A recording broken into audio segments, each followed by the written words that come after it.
Shederlund, Klong Hai, Pasar Terapung atau Floating Market adalah salah satu lokasi yang menarik wisatawan di Klong Hai, distrik Hat Yai, Songkhla, Thailand. Pedagang yang umumnya adalah Muslim ini memanfaatkan sungai Klong Hai ini untuk menggelar dagangannya dari atas perahu.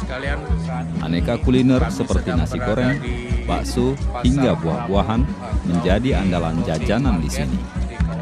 Selain halal, harga yang dibanderol pun cukup terjangkau, yakni mulai 10 baht atau Rp4.000. Makanan yang sedang disajikan dan baru saja dibeli. Berapa ibu membeli makanan ini? 20 baht saja. 20 baht saja. Enak ya rasanya. Gurih. Orang Muslim yang buatnya. Makanan dari produk Muslim.